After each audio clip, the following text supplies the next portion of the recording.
I'm going to read from the start of a story called Make Believe that comes in the middle of the collection.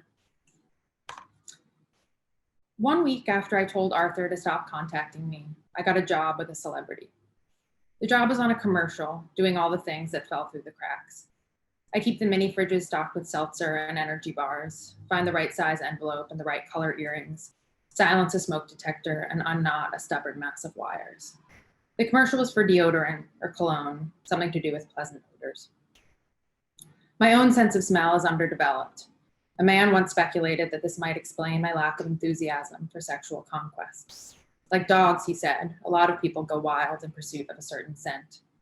Like dogs, I said, and he nodded. At that point, I had been thinking about the celebrity for several months. I'd had these kinds of obsessions, can we call them companions, for as long as I could remember. They were generally famous or dead, and sometimes both. They were always men, which I admit was unoriginal. I considered what the celebrity liked to eat and how his apartment, large but not opulent, would be laid out. When I left the house, it was always with the possibility of bumping into him, or at least spotting him in an adjacent checkout line. This was implausible, but not impossible. He did live in my city. Many people do. The celebrity was an actor, and it was often said that he had remarkable range. He starred in biopics about assassinated politicians and TV shows about ordinary people living in cramped houses. There was trauma in his youth, which he only ever mentioned obliquely. Something happened, I think, to his brother. The night before the job started, I was in a crowded bar for the engagement party of a friend whom I no longer knew that well. I found myself talking to a very thin woman, a stranger whose wrists I admired. I imagined her storming off and someone grabbing her wrist. Don't go. We swirled our drinks around, and eventually I told her that I was going home early because of the job with the celebrity. You don't have a job with him, she said. I do. I said this with delight because it was the first time I'd mentioned the job out loud. Arthur was the only person I would have told. You don't. I knew it was an ordinary job, but it felt good to be delighted. He died, the woman said, just this afternoon. She pulled out her phone and showed me the homepage of a semi-serious news outlet. The celebrity's name was there, along with some version of the word death. The job had been scheduled to start very early. I had set several alarms 3 or 4 minutes apart, as I did when going to the airport at unnatural hours. And in fact, the day before the job was not unlike the day before an important trip. I found it difficult to concentrate and tried to think of ways to fortify my body. I installed an app that reminded me to drink water at regular intervals. The very thin woman seemed to be sympathetic to my shock, which only made me feel more misunderstood. There had been a public outpouring of grief. I wanted to say, do you think I'm just a sad fan? But to myself, I had to admit, aren't I just a sad fan? In the morning, my alarms went off, one after the other, while it was still completely dark. The street lamp outside my window had been broken for weeks. The dark felt like a rural dark. In one of the celebrity's most famous movies, his character is summoned home by a death in the family, the loss of a cruel and complicated patriarch. The character boards a plane in funeral attire. It's hot and sandy where he's going, and he will be overdressed. The plane touches down, and you can see the collar digging into his neck. His polished shoes click on a polished floor. The gasp of the automatic doors is also the sound of heat hitting him in the face. My alarm rang again. I kept my eyes open because I didn't want to fall back asleep. It's different to picture things with your eyes open. I imagined handing over my belongings at the airport, watching them disappear on a conveyor belt, somehow certain I would see them again, thousands of miles away. In my head, I boarded the plane and breathed the recycled air. In the room, my eyes adjusted to the dark. I would have liked to feel the lurch in my stomach when the wheels lifted off the ground and the wings took over. But there is only so far a body will go in the service of imagination.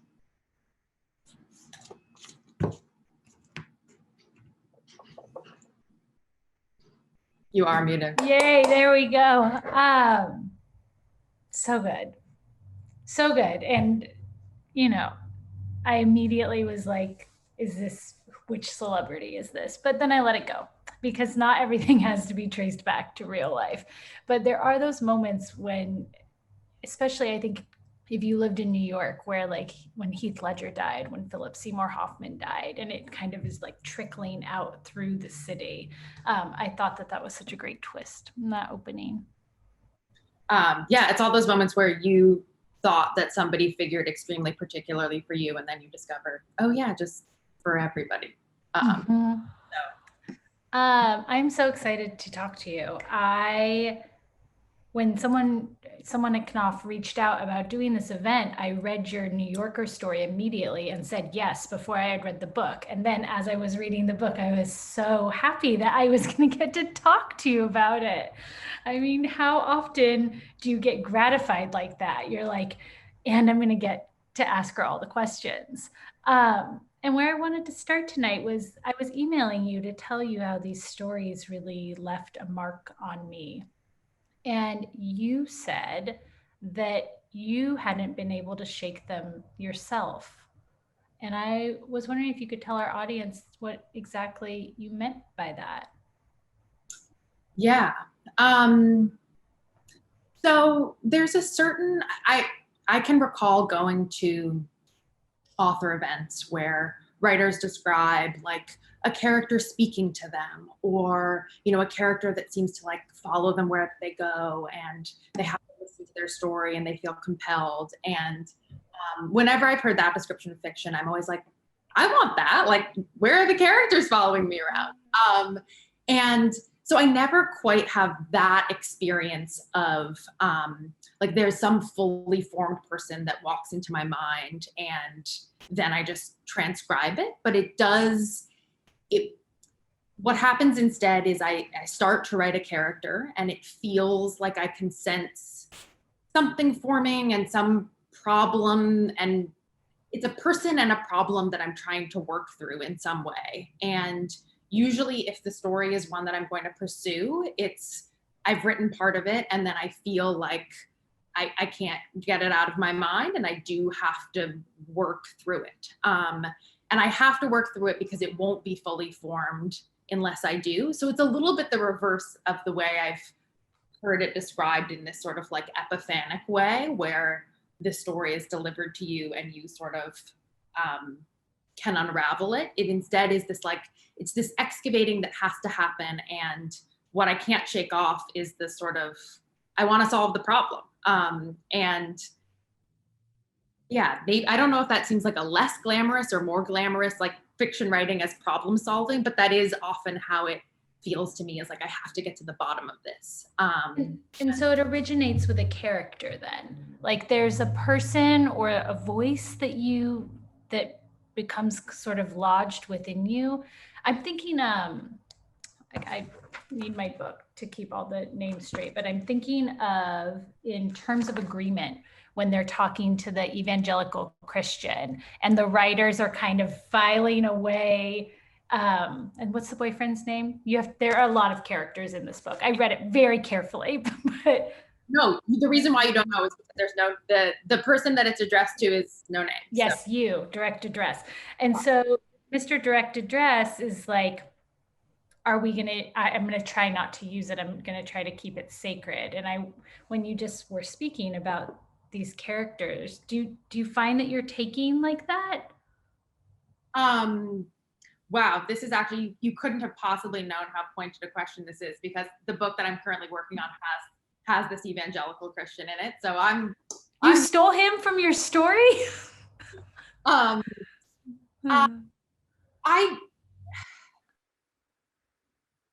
The answer is that yes, almost always character is where something begins. Which isn't to say that I know who the character is. But there is often I'm trying to think of what in terms of agreement. Well, terms of agreement is a little bit tricky because in some ways it feels like the most, the direct address of it does, in that case, the character that came to mind is not the character who's writing, it's the character that's being written to. So that was a slightly different, this is a story that essentially is an epistolary story, and it's a letter that's being written to someone. But that in a way actually does kind of dramatize what is always happening, is like I have this person that's slightly off the page that I'm writing toward, and in the letter story, it's really explicit of I'm writing to that person. I think in some other cases, it's more like it's like a slow approach, and suddenly I'm writing about that person. Yeah, the direct address was such an interesting swerve, all things considered, within the collection. But I think that for a story, so this woman is writing a letter to her ex-love, essentially, but it's really about writing, right? I mean, that whole piece is about sort of the I guess there's something throughout all of these stories, and I want to make sure that I say this correctly, where you the author, seem to know that writing is an aggressive or can be a violent act. Narrativizing in our own lives can be hurtful, but also taking from the people around you, right? There's like this idea of stealing. Yeah, I mean, I do feel that basically every character in this book is aware of themselves as a storyteller and anxious Right. about being a storyteller. And I think the anxiety takes different forms. Like sometimes it's a fear of getting the story wrong. And you know, it's like if you turn out to be the author of your own life and you write the wrong ending, you've really screwed yourself over. And that is kind of maybe the most dramatic fear. But then there's sort of these subtler versions of it where, you know, in the story we're talking about, there's a third character who's a friend, and she goes through really intense, she essentially has a mental breakdown. And there is this, we see her in different ways. Basically, it's a fear of the other people who are characters in her story and who have seen her behave in this certain way that is not what she wants to be defined by. And so, you know, I think there's the authorial anxiety of we're all writing our own stories as we go about our lives. And then there's the anxiety that comes from being a character that other people behold. And I do think a lot of the characters are navigating between those two simultaneous fears. And some of them explicitly in this story are working it out by actually making writing an explicit practice that they have. Mm-hmm. And a lot of them aren't. And, you know, some of them are creators in other ways. But I do think that narrative anxiety you're describing is really central. I guess I assume it's central to everybody, like in the world. But well, yeah, it's an issue of control, right? I think when you're faced with kind of this abyss, which I think a lot of the characters in your stories are looking out into their future and seeing some emptiness where they hoped something would be. I think that the craving for control is the most natural impulse in the world. And that is a form of writing, but what your characters who aren't writers are feeling the other side of that, which is like the loss of control of the story. I'm thinking of Georgia in Security. Security Questions, which I think was my favorite. This is gonna happen to you constantly. People are gonna tell you what their favorite stories are, and you're gonna be like, interesting, I know a lot about you now. But it's like, if you aren't writing the story, then you're a victim of the story in a way, and the same for the character in terms of agreement. Yeah, and I think I'm glad that you said control, because I do. So the direct address is literally the thing that in every workshop you will ever take, you are told, don't do it. It's just not going to work. And I certainly didn't intend to have a second person story in this, because I wasn't interested in like flirting with the pitfalls of it all. But I think there's a way that the sending of a letter, and we don't know if this letter actually ever is sent, but it is the one type of writing that in a really immediate way involves a loss of control. You just give up what you wrote and you give it to somebody else. And I think, you know, the narrator of this story is so, well, she's kind of just aimless in a lot of ways. And I don't think she's perfected control. And I think that's deeply distressing to her.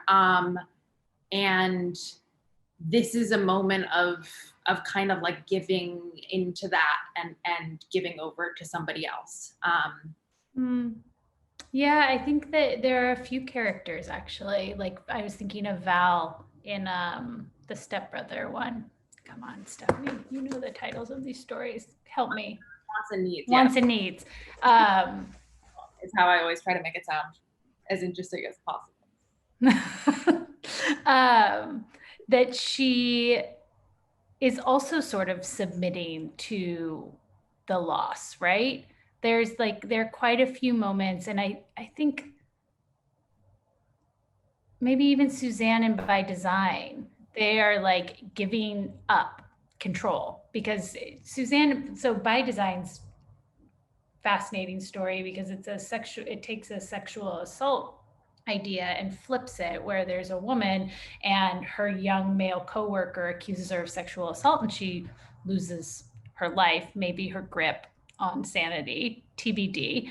But her narrative's been taken from her, right? Yeah, biggest control freak of all, for sure. Yes. And yeah, it's really unsettling. I mean, I guess she's an interesting case to me actually, because I think we have a really particular idea of what a control freak looks like. And in some ways, Suzanne really fits that. You know, she's a very successful professional. She's a graphic designer. It's a little unclear, does she own the business? Is she at the top of the business? Whatever it is, she's gotten to the top. And through a type of ambition that I think is, you know, coded as male most of the time. But she's also somebody who you can tell has, you know, defining herself through defiance of norms or whatever she thinks they are. But either way, it's always, you know, it's her choices that she wants to define the course of her life. And so, I mean, back to the sort of authorial mode, if she's the author, she's like, nobody else has control of how this story is going to go. It's mine. And then she reaches this moment where,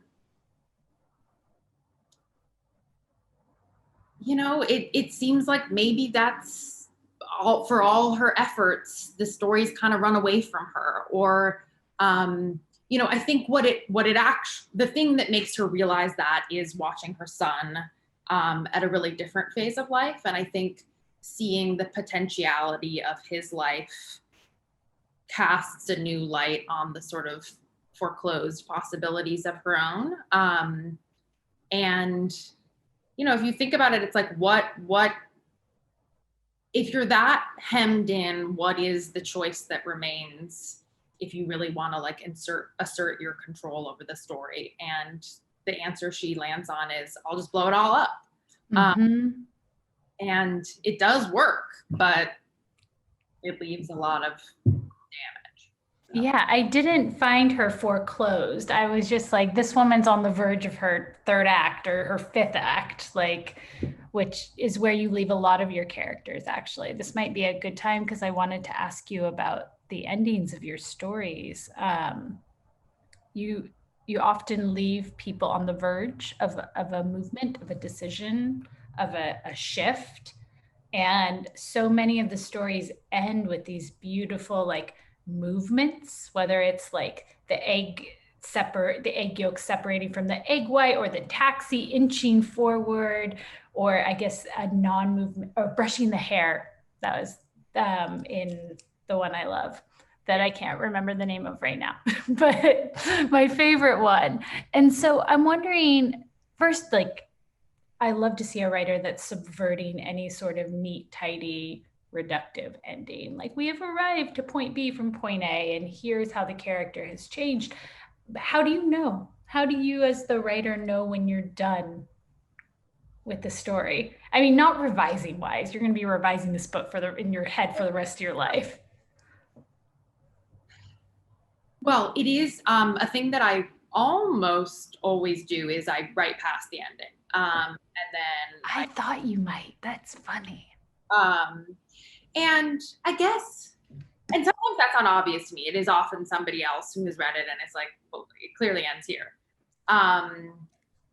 And Yeah, I think it's that like the anticipation of events is such rich territory to me. I think there's so much emphasis on climax and aftermath, and it is like personally, it is the buildup to things that I find like most fraught, most psychologically stressful and revealing, and that is something that I feel drawn to write about, and not because I'm trying to figure out exactly where it ends up, but because I want to figure out what's going on in that like mess of the lead up. And that is to me where characters kind of get revealed. Yeah, there are the stories that are full of anticipation that leave us on the verge, and then there are also the stories that are about the liminal space, right? Like they're about the waiting and the in between. And I really appreciated that as well. In the same way that you sort of subvert conventional endings, a lot of the major action of these stories takes place off stage, the deaths and the weddings and the in some cases the joy, right, or the grieving, the like histrionics of emotion are all taking place far away or in the past, and we meet our characters as they're staring out a window dealing with the aftermath. Yeah. And I think I'm wondering if you now, since you said you write past the ending, I'm wondering if you ever write more and pare back from there, or if it's conscious at all, like if you're trying to change the focus of our conventional storytelling. I never write past so far that like I can't tell you what happens to Suzanne. Like, does she go on to great success or have a meltdown? Your guess is certainly as good as mine. So I don't write that far past. I think the reining back has more to do with trying to replicate that that sensation that is, I guess it's like the strange intersection of like dread and hope, like right before what's going to happen, when it really does feel it could go either way. And that does, there's a lot of extreme emotion, I think, in life, or that's my experience of it. And I think those extremes are often attached to the milestones that we described of, like deaths, births, weddings.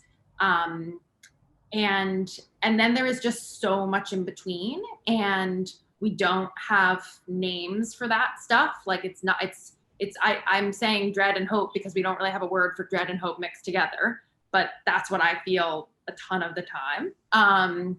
And so I think part of like why I see a lot of narrative potential in those moments is because so much of it has gone like unnamed or turned over. So it's not like an ethical imperative of I think stories must be about this, but I just see so much richness in those moments that I can't help but feel drawn to them.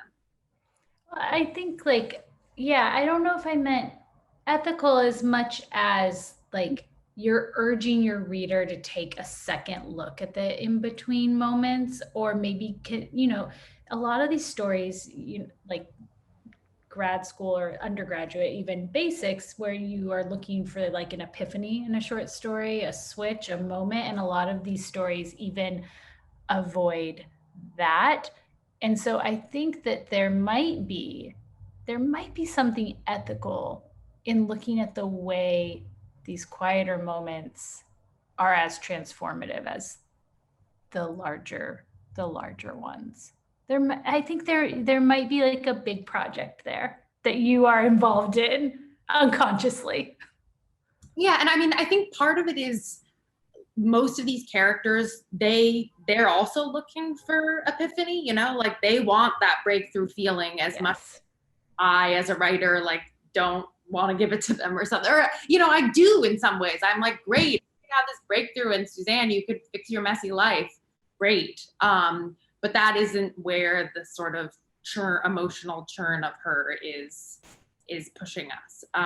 And yeah, it's part of why, like, I can't imagine, all these characters strike me as pretty self-aware of like what they're up to, or what's happening. And I mean, self-awareness always with a heavy dose of denial, but I guess part of it is, I think the search for the epiphany for the writer and for the character is part of what's like creating all this other narrative tension that sort through. Yes, I totally agree. Now I want to know who the least self-aware character in the book is. And now I'm like, is it Brenda? No, it's not. Maybe it's Kate. No, it might be Kate. Separation. And people who are here tonight have probably read that because it was in the New Yorker. Her name is Kate, right? Her name is Kate. Oh. Or do you maybe there, I felt like there was, in certain characters, there's like a denial of grief, or denial of lust, a denial of rage, and those feel sometimes not conscious. Totally. I think you are exactly right that Kate is the character with the most denial. It's most powerful in like emotional sense, in a physical sense. Like it crops up really powerfully for her. And it's interesting. I don't have an answer to this, but like, what's the play between denial and control? Because I do think denial becomes it can be an instrument of control, but it's like a tricky one because you can't always count on it to hold up or something. And that is maybe what Kate's up to. It's funny you say that, because I actually think that denial in addicts is always, it's a control mechanism. Right. That is denial. You don't need to change, and that's yes. like the control freak's ideal state. No change. Speaking of Kate, I was so surprised by how much of this book seemed obsessed or concerned. Like if I was reviewing this, or if I was writing about this book, I would be like, this book is low-key about motherhood. It is low-key about the yearning for a maternal figure and these phantom pregnancies that seem to haunt many of the characters, babies who are lost in miscarriages or abortions, or your boyfriend's sister who loses there's like a lost baby. And a lot of the younger characters, who I assume are in their 20s, are thinking about pregnancy. And I'm wondering how aware of this you were. And then I have some more specific questions as far as like, I found for the characters who are in their 20s, let's ignore the actual mothers in this book because there are many of them. For the characters who are in their 20s who are fantasizing about motherhood, grappling with what it would mean to be a mother, it seemed to me that they were looking often for mothers themselves. They want that feeling of connection, that like direct line of love. But they're also they're wondering like, what's my purpose going to be? Yeah.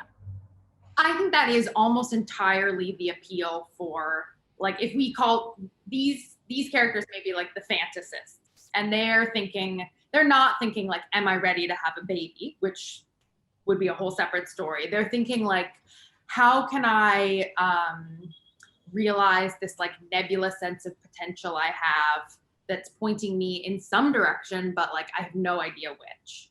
And I think there is a way that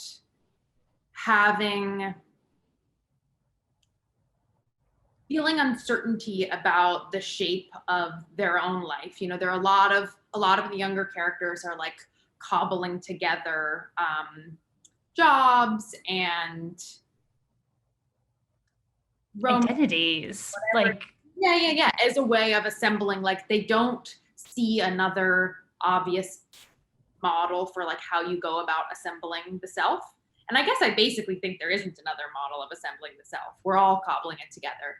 But of course, it always looks like other people have, you know, the IKEA instructions and are doing it well. And I think that motherhood, when you're observing it from the outside, can look a lot like those steps where it's like, oh, you get pregnant, you go through the months, there's 9 of them, there almost always are. Then you get the kid, then the kid go through these stages. Like, if you are somebody who's yearning for the manual, it has this like real appeal.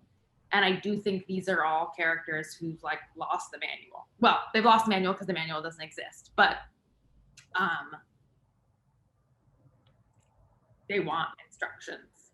yeah, absolutely. And I think that there's like, when you're at that period of life, you're a fully formed woman, you know, I'm talking about your 20s specifically, but you're also like, the question is like, who am I going to be? What am I going to be? Who am I? And all of us have mothers, every single one of us. So it is the model for like a female existence that we are most familiar with. And I think like there is an interesting, like, your characters aren't at the age where they're panicking. There's something like, I'm 37, and I think when writing characters who are in their late 30s, there's a little bit more of like an existential now or never question that comes up around it. But I was thinking about all those miscarriages, all those almost babies that are hanging out, sort of haunting your babies, the 20 somethings. Yeah. No, I think you're exactly right about the absence of panic. It's sort of like, what does uncertainty without urgency look like? And it is this sort of like, it's a ghostly presence. It's all these sort of like, what could be, because I'm not quite yet at the age where I have like what could have beens. And so it's this weird, again, it's like another liminal space that I guess it makes sense to me that there are these sort of ghostly figures inhabiting them, because that's what false starts look like or something. Yeah, and it's one of the few things you can't undo, right? There are very few things that you can do to yourself in your 20s that are unreversible. And not having terminating a pregnancy or having a child is like, I'm like, is it the only one? It might be the only one that is like really fucking serious. So of course they're all flirting with it because it would force them to take definite shape. Yeah, exactly. And then, I mean, I guess I feel that the older women in this book are experiencing something not so different, really. Like there's an older woman in Security Question. She's in her 60s, and she's the sort of like strange anti-milestone that she experiences is that she just turned the age that her mother never turned. So she's now older than her mother ever was before she died. And that's a real loss to her. And I think it's a loss for exactly the reason you're saying, of like the model is gone. Now she's like, well, I don't know what it looks like to be a mother at 65 because my mother was only ever 64. So I don't have that. And yeah, maybe the book is low key about motherhood because I'm really interested in the ways that these mothers are still children and still growing up. Yeah, when I was, it's interesting because when I was looking at coverage of this book, it's so, if I hadn't read it myself, I would think that it was a collection about young women exclusively. I think much has been made about this being about a certain time in your life when you're aimless or unformed. And what I think that people are always sort of vague about is that keeps happening to you into your 60s, into your 30s, into your 40s. Like there are always, it's, a tide that rises and recedes, as far as there's always a bottom that's dropping out, leaving you wondering what's going to happen next. And so I feel like Debbie and Georgia in Security Questions, one woman in her 20s, one woman having a hysterectomy, and in her 60s are at the same place in their life. Right. There is I guess it seems to me like just sort of like a failure of the vocabulary that we have. Like we talk about growing up and it means this tiny period of our lives and then stop, but nobody is ever like, oh yeah, it's 25, then you're actualized, it feels to me so intuitive that that process should go until you die. Like Who's done? Who's ever done? So and even, I mean, to go back to Suzanne, I think she's somebody who actually, there's an anxiety that comes from feeling like you haven't grown up, and then there's also an anxiety that comes from feeling like you have, and like maybe not in the way that you wanted to. And I think she's somebody who's like actively stoking I want to keep changing and being and doing something different. Mm-hmm. Yeah, I think like part of the emphasis on that is just what media around publishing does, like, or media around any industry who's obsessed with youth. And I do think that like it's almost equal parts as far as ages go. It's like a not totally fair assessment of the book, but at the same time, what the feeling that comes from this book to me was so reminiscent of the aimlessness you were talking about earlier. That is a certain time of life. Like I feel like as you age, tasks become greater, the logistics of the day-to-day, the managing children and a job, like having time to waste. You write about it as like a sign of being in love in one of the stories, but it's a sign of youth. And so I don't think that these stories being about young women is a bad thing necessarily. I was just surprised that it left out the breadth of the book in a lot of ways. But that's not your problem.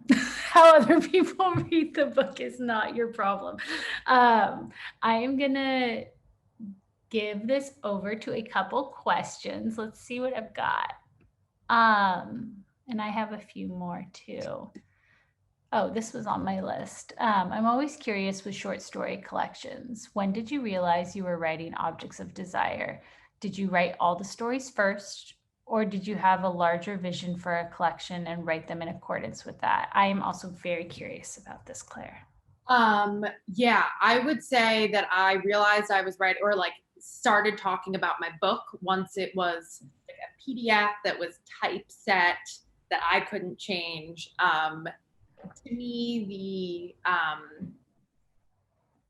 is like an extremely long and never fully finished process. I think the somewhat more precise answer is when I got an MFA, as many aspiring writers do, and like the greatest achievement of my MFA program was throwing out a novel that I thought I was writing. And once I'd done that, the sort of anti-breakthrough of it was that I was like, oh, I'm not writing a book, I'm just writing. So, and not, I didn't mean that in like a less ambitious way of like, I'm gonna just write for a couple weeks. I was like, I'm gonna write every day, and that's the goal, that's the discipline. I don't know what it will be. But part of the problem when I was writing the novel felt like I was writing too much like toward this end goal that I actually couldn't quite visualize, but it was looming over me anyway. And so this book really emerged from like a practice of just writing all the time. And there's so much about craft that I don't begin to understand, and so wouldn't proselytize about, but I am like, if there's any gospel I believe in, it's the gospel of dailiness, and you just do something every day, and then you'll have done something, and then it'll be something you have to revise endlessly, but like it's there. So that's a roundabout answer of the endless slow daily process of it all. They do. I think that you're going to get that question a lot because they feel so cohesive. They feel, they're about the interiority of women. And while there are many different styles that you adopt, whether it's first person, third person, direct address, as we were talking about earlier, they have a quality of they're consistent. They're consistent, and there's a mood, I think, that persists. And I don't know totally what it is actually, but someone smarter than me can tell you about your own book. But it's something like longing, right? There's a yearning or a longing that these women are experiencing. Yeah, there's like right now I feel there's a vogue for linked stories. And sometimes I want to be like, oh yeah, my stories are linked. And they are. What the link is, couldn't tell you. But it feels to me, because I was writing continuously, it does feel like there's this thread through them. But today, I don't think we're going to find the thread. So how did you finish your book during a global pandemic? And tell us how 2020 went for your writing. Oh, a good question.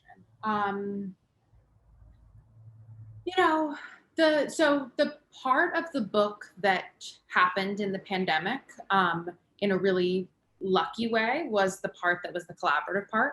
So it was working with my editor and my publicists and this, the copy editor and the designer. And in some ways that feels just like tremendous good fortune that, writing can feel really solitary even in non-solitary times. And to be in the phase of like book making, which is so not like, this book was written by me, but it is like not my book. So many people made the book. And it just felt so heartening to have all those people's hands on it during that time.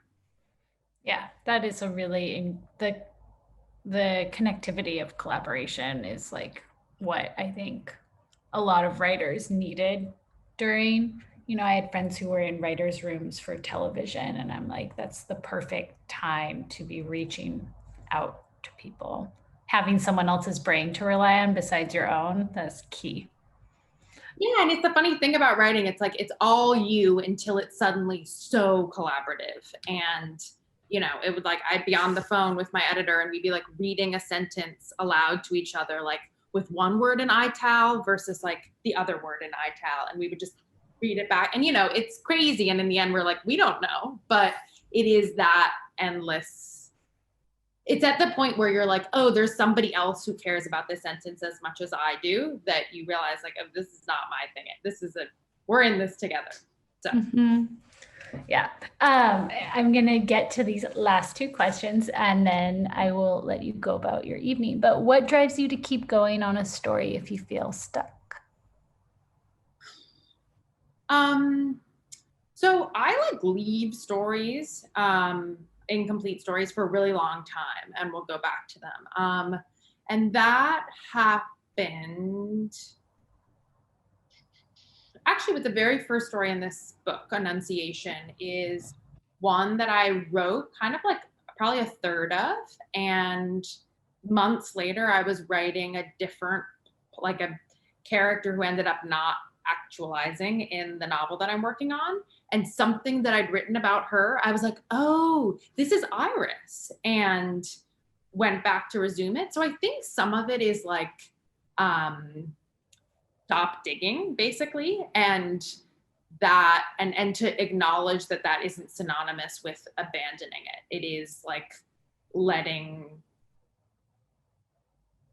yourself arrive at the answer through some circuitous way. And the nice thing about stories, honestly, is that you can do that. Like, I don't think people that often are able to like just write around their problems in their novel, but with stories, it's like, oh, just leave 5 pages alone and come back later.